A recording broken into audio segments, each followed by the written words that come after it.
यदि तू अपने परमेश्वर यहोवा की सब आज्ञाएं जो मैं आज तुझे सुनाता हूँ चौकसी से पूरी करने को चित्त लगाकर उसकी सुने, तो वह तुझे पृथ्वी की सब जातियों में श्रेष्ठ करेगा। फिर अपने परमेश्वर यहोवा की सुनने के कारण ये सब आशीर्वाद तुझ पर पूरे होंगे। धन्य हो तू नगर में, धन्य हो तू खेत में, धन्य हो तेरी संतान और तेरी भूमि की उपज और गाय और भेड़ बकरी आदि और पशुओं के बच्चे। धन्य हो तेरी टोकरी और तेरी कठौती। धन्य हो तू भीतर आते समय और धन्य हो तू बाहर जाते समय। यहोवा ऐसा करेगा कि तेरे शत्रु जो तुझ पर चढ़ाई करेंगे वे तुझसे हार जाएंगे। वे एक मार्ग से तुझ पर चढ़ाई करेंगे परंतु तेरे सामने से 7 मार्ग से होकर भाग जाएंगे।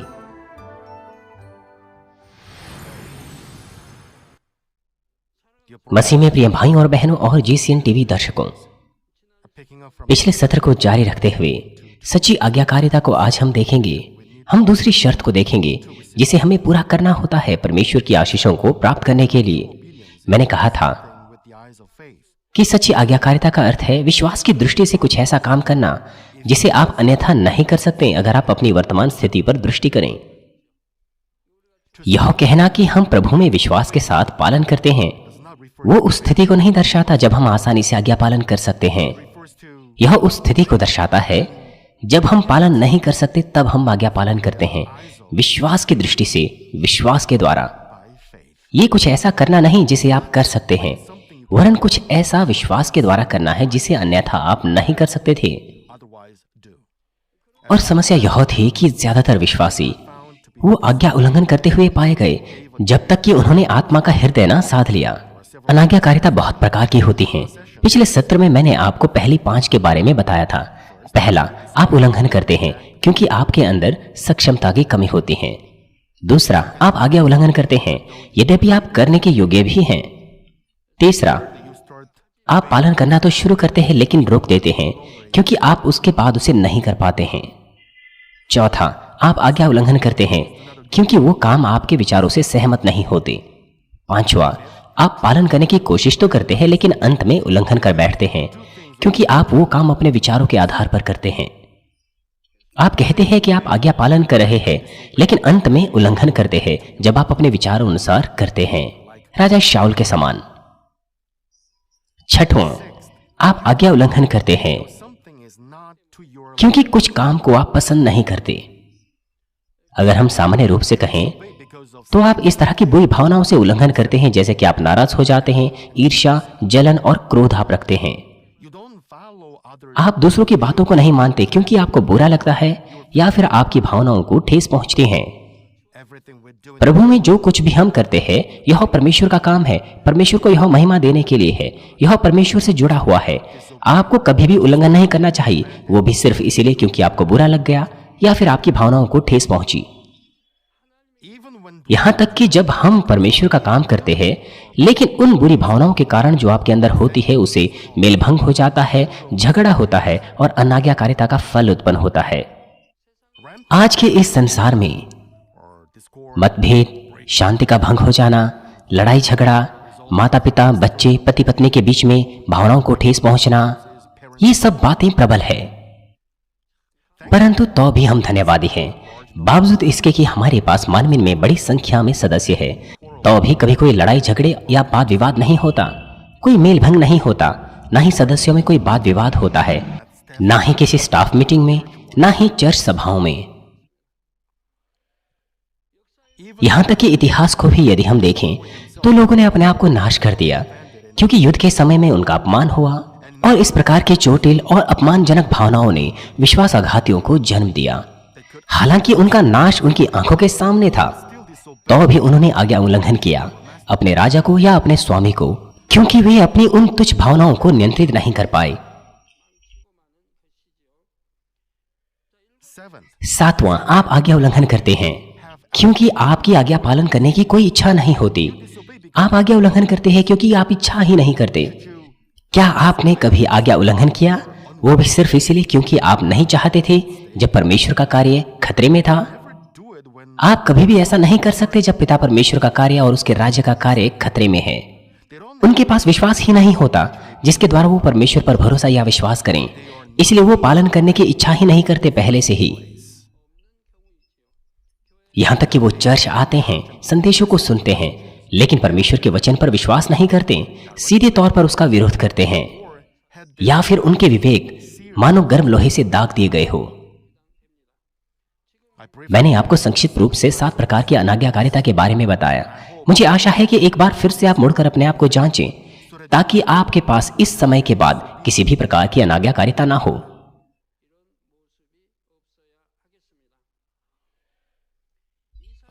यशायाह 1 अध्याय 19 पद कहता है, यदि तुम आज्ञाकारी होकर मेरी मानो तो इस देश के उत्तम पदार्थ खाओगे।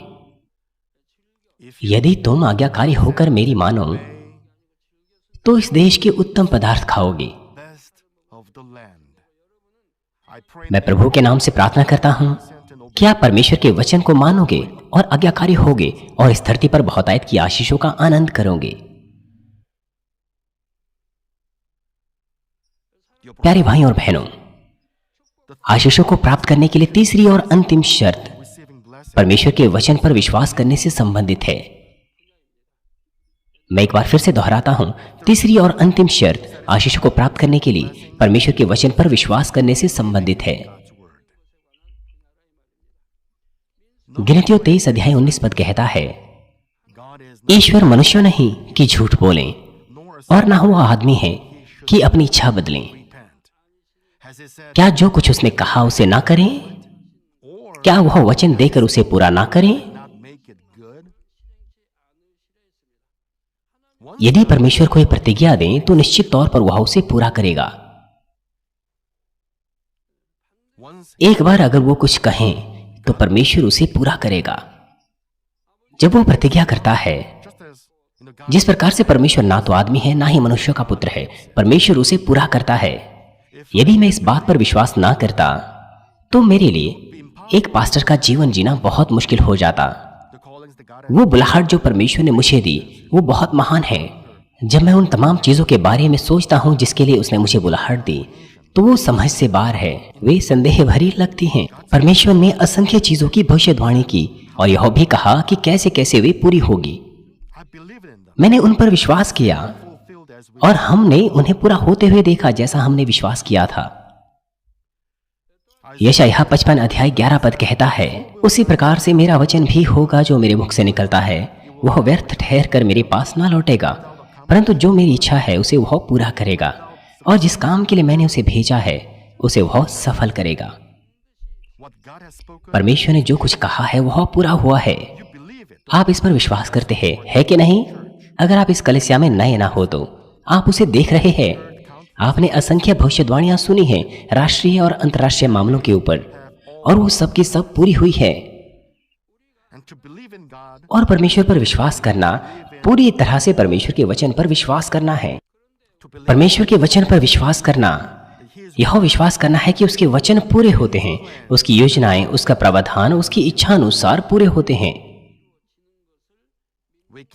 हम परमेश्वर के वचन का अनुवाद जैसा हमें अच्छा लगे वैसा नहीं कर सकते, और ना ही हमारे मापदंड के अनुसार कर सकते हैं। परंतु कुछ लोग परमेश्वर से उत्तर अपनी इच्छा अनुसार प्राप्त करना चाहते हैं, किसी निश्चित समय में, किसी निश्चित तरीके से या किसी निश्चित परिमाण में, जिसका मतलब यह है कि वे परमेश्वर के वचन का अनुवाद मनमाने तरीके से करते हैं। परंतु परमेश्वर के विचार और मनुष्यों के विचारों में अतुल्य अंतर है। यशायाह 55 अध्याय 8 और 9 पद कहता है, क्योंकि यहोवा कहता है कि मेरे विचार और तुम्हारे विचार एक समान नहीं हैं। पिता परमेश्वर के विचार हमारे विचारों के समान नहीं हैं, न तुम्हारी गति और मेरी गति एक सी है। क्योंकि मेरी और तुम्हारी गति में और मेरे और तुम्हारे सोच विचारों में आकाश और पृथ्वी का अंतर है। आकाश और पृथ्वी का अंतर कितना है?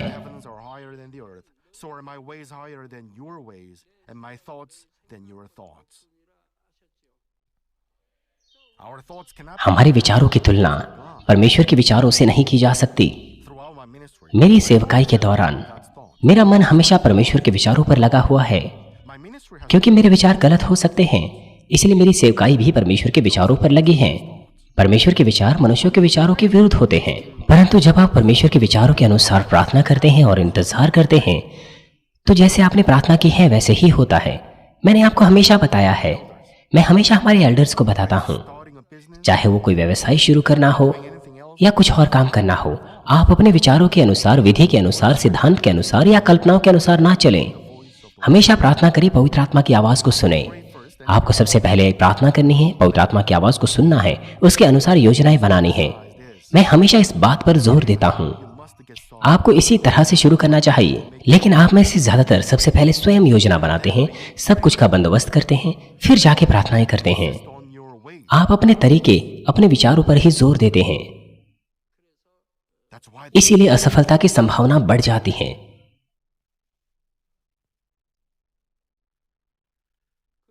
चाहे परमेश्वर का वचन हमारे विचारों से क्षण भर के लिए अलग ही क्यों ना लगे, या फिर चाहे ऐसा क्यों ना लगे कि हमें दिए हुए वचन के अनुसार चीजें तो दूसरी दिशा में जा रही हैं, तो भी हमारा विश्वास डगमगाना नहीं चाहिए। यूसुफ के मामले में ऐसा लग रहा था कि चीजें बिल्कुल विपरीत दिशा में जा रही है, उस सपने के बजाय जो सपना परमेश्वर ने उसे दिया था। लेकिन यूसुफ ने अंत तक परमेश्वर पर भरोसा और विश्वास किया, जब तक परमेश्वर ने उसका सपना पूरा ना किया, और अंत में सब बातें पूरी हुई। अब्राहम ने परमेश्वर की प्रतिज्ञा पर अंत तक विश्वास किया, और उसने उस वक्त भी विश्वास किया जब उसे अपने इकलौते पुत्र इसहाक को होम बलि करके परमेश्वर को अर्पण करना पड़ा। परमेश्वर ने अब्राहम को प्रतिज्ञा दी थी कि परमेश्वर उसे एक पुत्र देगा।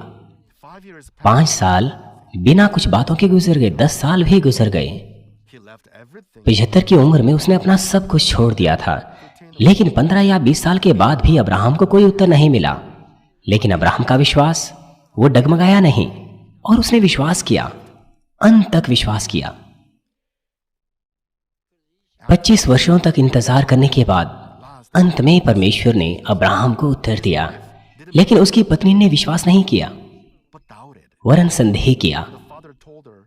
जब पिता ने उसे कहा था कि वो आने वाले वर्ष में बच्चे को जन्म देगी, वो हंस पड़ी, वो विश्वास नहीं कर पाई।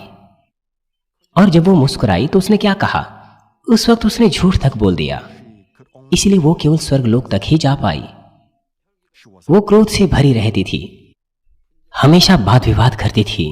इस वजह से अब्राहम को मुश्किलों का सामना करना पड़ा, और बच्चा पैदा करने के बाद वो लड़ती थी। जैसे कि अब्राहम का मामला हम देखें, उसी प्रकार अगर हम परमेश्वर पर विश्वास करें तो हम अंत तक विश्वास करेंगे, बीच में डगमगाए बगैर। चाहे ऐसा भी क्यों ना लगे कि चीजें वैसी नहीं हो रही जैसे परमेश्वर ने कहा था।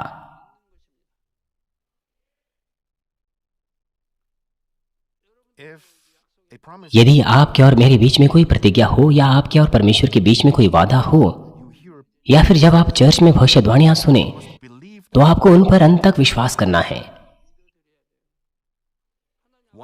एक बार अगर परमेश्वर कुछ कहें तो उसके कही हुई बातों पर विश्वास करें और वो हो जाएगा। क्या कुछ ऐसा है जो परमेश्वर ने कहा हो और पूरा ना हुआ हो? जो कुछ उसने कहा वो सब का सब पूरा हुआ है। आप में से हर कोई परमेश्वर की प्रतिज्ञा के वचन पर विश्वास करते हैं। नए नियम में याकूब में लिखा है कि हम संदेह ना करें, क्योंकि संदेह करने वाला परमेश्वर से उत्तर प्राप्त नहीं कर सकता। यदि आपने किसी बात के लिए प्रार्थना की है और बीच में अगर आपने संदेह करना शुरू कर दिया क्योंकि आपको लगता है कि उत्तर धीमे से आ रहा है, तो आपकी सारी की सारी प्रार्थनाएं व्यर्थ हो जाएगी। इसलिए आपको अवश्य ही विश्वास से अंत तक प्रार्थना करनी चाहिए, तो फिर परमेश्वर सब बातों को भलाई में उत्पन्न करेगा सबसे उत्तम समय में। लेकिन आप में से कुछ इस तरह से विश्वास नहीं कर पाते। ज्यादातर मामलों में परमेश्वर में लोगों का विश्वास वो डगमगा जाता है जब चीजें उनके विचारों के अनुसार नहीं होती। दूसरे शब्दों में, अगर चीजें इस तरह से या उस तरीके से नहीं होती या उस समय में नहीं होती जिसमें वो चाहते थे, तो परमेश्वर के वचन पर उनका भरोसा डगमगा जाता है। परमेश्वर कहता है कि ऐसे लोग ये ना समझे कि उन्हें परमेश्वर से कुछ मिलेगा।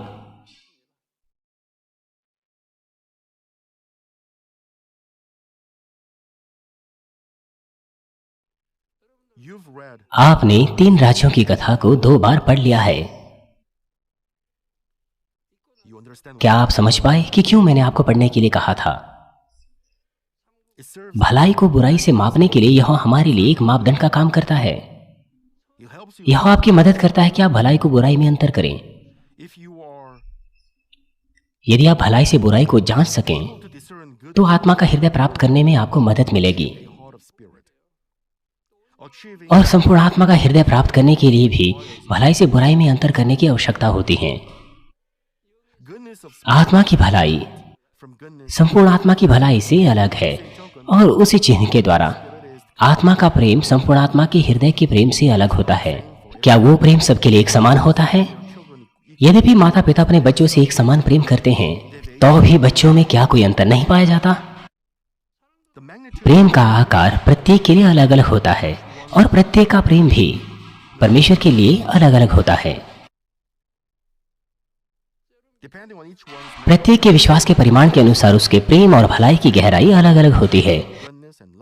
जिन लोगों का विश्वास का परिमाण कम है उनकी प्रेम की गहराई और भलाई की गहराई वो कम होती है उन लोगों की तुलना में जिनका विश्वास का परिमाण ऊंचा होता है। लेकिन इसका अर्थ यह नहीं कि आप आराम करने लग जाएं या फिर आत्मा का हृदय प्राप्त करने के बाद आप बैठ जाएं, क्योंकि अभी भी आपको 100% आत्मा का हृदय साधना है और फिर 100% संपूर्ण आत्मा का हृदय साधना है। और ऐसा करने के लिए आप योग्य होने चाहिए कि भलाई बुराई और प्रेम में आप अंतर कर सकें। इसलिए मैंने आपको कहा था कि आप 3 राजों की कथाओं को 2 बार पढ़ें। आप कितने धीमे हैं और आप में से कितने पीछे गिर गए हैं। अगर आप अभी शुरू करें तो आप बहुत पीछे हैं। जिन लोगों ने तुरंत ही आज्ञा पालन किया अब वो आत्मा का हृदय साध रहे हैं। आप उदाहरण के लिए मैराथन को ले लीजिए। उसमें पहली कतार होती है, फिर दूसरी होती है, फिर तीसरी होती है। और कैमरा अक्सर पहली कतार को दिखाता है और यह दिखाता है कि पहला कौन होगा, दूसरा कौन होगा। लेकिन जो दूसरी और तीसरी कतार में वो उन धावकों को नहीं दिखाते। आपको मुश्किल से दिखता होगा क्योंकि उनके लिए कोई आशा ही नहीं होती। लेकिन अगर दूसरी और तीसरी कतार में अगर कोई धावक तेजी से दौड़ें और मुख्य कतार पर आने की कोशिश करें तो उसे कैमरा पर दिखाया जाता है कि ये और ये तीसरी कतार से दूसरे में आ गया है, अब वो पहली कतार में आ रहा है।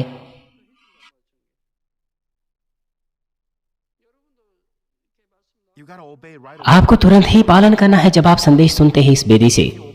यदि आप 1 साल बाद 2 साल बाद पालन करें सुनने के बाद तो आप उतने पीछे गिर जाएंगे।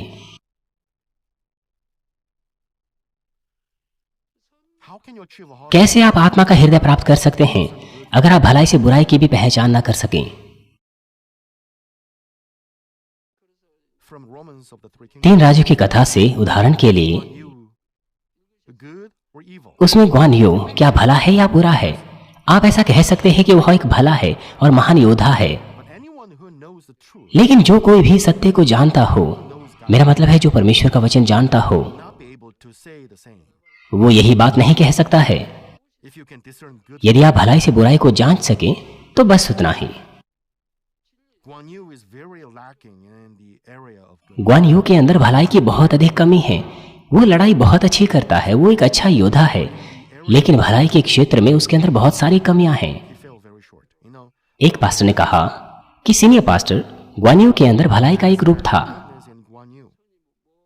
उसने कहा कि ग्वान यू ने अपने स्वामी के साथ विश्वासघात नहीं किया, चाहे छाव छाव ने कितनी ही कोशिश उसे भरमाने की क्यों ना की हो, संपत्ति के द्वारा, महिलाओं के द्वारा, विख्याति और अधिकार के द्वारा, परंतु ग्वान यू बिल्कुल भी नहीं डगमगाया, क्योंकि उसका प्रेम उसके स्वामी के लिए, उसका विश्वास और भरोसा वो दृढ़ बना रहा।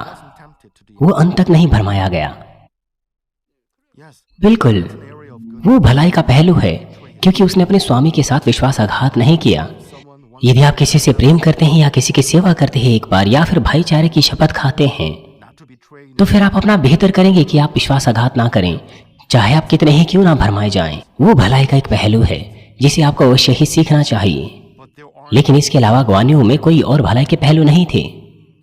मैं संसार में बहुत से भले लोगों की प्रशंसा करता हूं और ग्वान यू उनमें से एक था, परमेश्वर में विश्वास करने से पहले जिसकी मैं सबसे अधिक प्रशंसा करता था। और मैं 5 होनहार सेनापतियों की भी प्रशंसा किया करता था। विशेष रूप से मुझे ग्वान यू पसंद था, चा यू पसंद था और जांग फे। हालांकि जांग फे मुझे ज्यादा पसंद नहीं था क्योंकि वो गर्म मिजाजी था, शराब पीना उसे पसंद था, वो क्रोधित हो जाता था बहुत अधिक। लेकिन ऐसे लोगों की मैं प्रशंसा किया करता था। लेकिन परमेश्वर से वचन के द्वारा जब मैंने सत्य को जाना तो मैंने एक अलग ही दिशा से उन्हें देखना शुरू किया।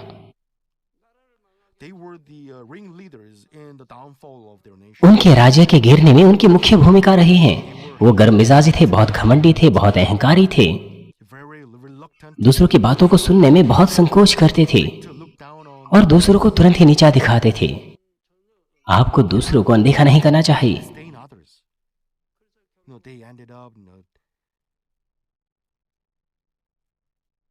और अंत में पूर्वी यू के सेनापति को उन्होंने हल्के में लिया और जांगजो प्रांत पर अपना नियंत्रण खो दिया।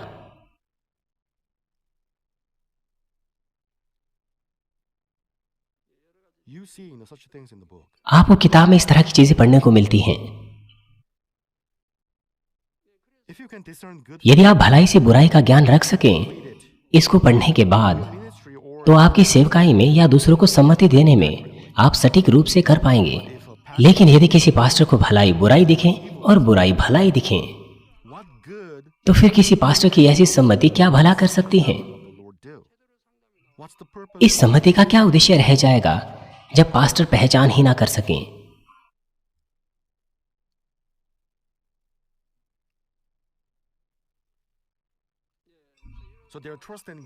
इसलिए परमेश्वर में उनका भरोसा और उसके वचन पर भरोसा डगमगा जाता है। इसलिए परमेश्वर कहता है कि ऐसे लोग यह ना समझे कि वह परमेश्वर से कुछ प्राप्त कर सकते हैं। यदि आपने विश्वास से अपने व्यवसाय को परमेश्वर के हाथों में सौंपा है, तो जैसा आपको अच्छा लगता है वैसा निर्णय आपको नहीं लेना चाहिए। जब आप अपना व्यवसाय परमेश्वर के हाथों में सौंपते हैं, तो जब तक आप उत्तर ना पाएं, आपको तब तक इंतजार करना है उचित समय में। यहां तक कि जब मेरी आंखों के सामने कुछ नहीं दिख रहा था, तो भी मैंने विश्वास किया। जब परमेश्वर ने आशीषों की बात की, मेरा विश्वास कभी नहीं डगमगाया। यहां तक कि जब चीजें वास्तविकता में मुश्किल जान पड़ रही थी। हमने 3 पहलुओं को देखा आशीषों को प्राप्त करने के लिए: परमेश्वर का वचन और आज्ञाएं, आज्ञाकारिता और विश्वास। आइए अब हम विशेष रूप से देखेंगे कि कैसे आशीषें हमारे ऊपर आते हैं जब हम इन शर्तों को पूरा करते हैं, अब्राहम के मामले के उदाहरण के द्वारा। 3री आयत में लिखा है, धन्य हो तो नगर में, धन्य हो तो खेत में। इसका अर्थ यह है कि आशीषें उस खेत पर आएगी, उस जगह पर आएंगी जहां पर आप रहते हैं। वो खेत किस प्रकार का है वो मुख्य बात नहीं है। जो मुख्य बात है वो उस व्यक्ति के ऊपर है जो उस खेत में, उस जगह पर रहता है, कि उसके ऊपर आशीषें आ सके। जिस प्रकार से परमेश्वर हमारी कलीसिया के साथ है, इसलिए हम देखते हैं कि जो जगह, जिस नगर में हम रहते हैं, वहां भी आशीषें आती हैं। मुझे आशा है कि हर कोई जो अपना व्यवसाय चला रहा है ऐसी आशीषें प्राप्त कर सकें।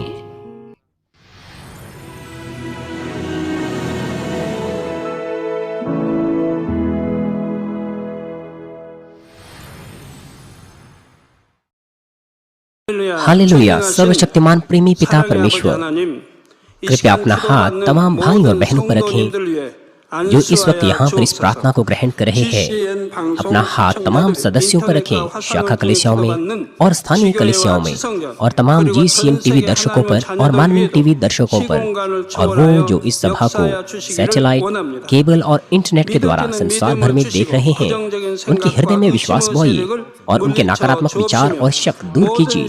तमाम क्लेश और आजमाइशें उन्हें छोड़ के चले जाएं। सिर से लेकर पैर तक उनके सभी बीमार और दर्द भरे अंगों को, अंदरूनी अंग, कोशिकाएं, ऊतक और तंत्रिकाओं समेत पवित्र आत्मा की आग के द्वारा जला दीजिए। सृष्टि की ज्योति उन पर आ जाए।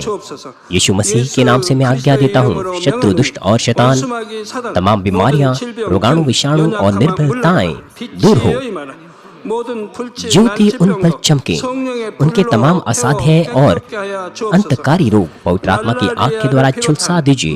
तमाम प्रकार की महामारियां और संक्रामक रोग, मलेरिया समेत दूर कीजिए। तमाम नई और अज्ञात बीमारियां, स्वाइन फ्लू सहित उनसे दूर हो, साफ हो जाएं और वो ठीक हो जाएं। पिता, उन्हें हर प्रकार के रोगाणुओं और विषाणुओं से और बैक्टीरिया से सुरक्षा दीजिए। उन्हें चंगा कीजिए तमाम प्रकार के कैंसर, पेट के कैंसर, फेफड़े के कैंसर, जिगर के कैंसर, छाती के कैंसर, गर्भ के कैंसर और आंतों के कैंसर से, और तमाम दूसरी बीमारियां जैसे कि एड्स, ल्यूकेमिया, दिमागी रक्तघात, उच्च रक्तचाप, धीमा रक्तचाप, हृदय की बीमारी, फेफड़े की बीमारी, मधुमेह, स्त्री रोग और थायराइड की बीमारियां और तमाम सूजन और जलन दूर हो। पोलियो, लकवा, गठिया, हर्निएटेड डिस्क और दूसरी बीमारियों से वे चंगे हो जाएं। तमाम दूसरे दर्द उनसे गायब हो जैसे कि पीठ दर्द, सिर दर्द और मानसिक दर्द, मिर्गी, स्वलिनता, उदासी, तंत्रिका रोग और तमाम दूसरी मानसिक बीमारियों से वे आजाद हो जाएं। तमाम प्रकार के लकवे से वे खो जाएं, उठें, चलें और वे कूदें। वे अच्छी आंखों की दृष्टि प्राप्त करें, अच्छे सुनने की शक्ति प्राप्त करें, अंधों की आंखें खुल जाएं, बहरे सुनने लगे और गूंगे बोलने लगे। दुर्घटना के तमाम दुष्प्रभावों को चंगा कीजिए, उनकी टूटी हड्डियां ठीक कीजिए, उन्हें जलन से ठीक कीजिए, जलन और दहन संवेदनाओं से दूर हो। पिता, कोई दाग वहां न रह जाए। तमाम प्रकार की नशे की लत से, जहर पदार्थ और उनके इस्तेमाल से साफ हो जाओ। पिता, मरी हुई कोशिकाओं, ऊतक और तंत्रिकाओं को फिर से जला दीजिए, मृतकों को जला दीजिए, उन्हें आशीष दीजिए गर्भधारण की। पिता, कृपया उन्हें गर्भधारण की आशीष दीजिए। यीशु मसीह के नाम से मैं आज्ञा देता हूँ, शत्रु, दुष्ट और शैतान, हवाओं के शासक, अंधकार की सेनाएं और उनके दास उनसे दूर हो। बुरी आत्माएं, अशुद्ध आत्माएं, झूठी आत्माएं, धोखे की आत्माएं, झूठ की आत्माएं, अलग करने वाली आत्माएं और तमाम अंधकार के बल दूर हो। दुष्टता के तमाम बंधन खुल जाएं, अंधकार दूर हो, ज्योति आ जाए। पिता परमेश्वर, उन्हें ताकत दीजिए कि वे प्रार्थनाओं में पुकारें, सामर्थ्य दीजिए पापों को दूर करने की और वे पवित्र हो जाएं। वो भले स्वस्थ में बने रहे जब उनका प्राण समृद्ध होता है। उनके परिवारों में भी सुसमाचार का प्रचार किया जाए। उन्हें सुरक्षा दीजिए तमाम प्रकार की दुर्घटना और विपत्तियों से, और आशीष दीजिए कि वे एक संपन्न जीवन सब बातों में जीने पाएं। कृपया अपने बच्चों को उनके घर, कार्यशालाओं और व्यापारों को सुरक्षा दीजिए। पवित्र आत्मा की आग की दीवार से, स्वर्गीय सेना, स्वर्ग दूतों और अपनी धधकती आंखों के द्वारा विद्यार्थियों को बुद्धि और समझ दीजिए, और उनके हृदयों को और भी जुनून और पढ़ाई की इच्छा से भर दीजिए। उनके हृदय और मनों को संसारिक चीजों से दूर रखें, और उनके हृदय में और भी परमेश्वर के लिए जोशीला प्रेम रोपी। अपने बच्चों को आशीष दीजिए, और वो आपको सब बातों में महिमा दें, जो कुछ भी वो करें, चाहे वो खाए पिए या जो कुछ भी करें। वो अंगीकार करने पाए और गवाही देने पाए जीवित परमेश्वर की, यह कहकर कि मैं परमेश्वर से मिला हूँ, मैंने परमेश्वर का अनुभव किया है और उससे यह आशीष और उत्तर प्राप्त किए हैं। पिता परमेश्वर, आपका धन्यवाद। सारी महिमा केवल आपको मिले। हमारे प्रभु यीशु मसीह के नाम से मैं प्रार्थना करता हूँ, आमीन।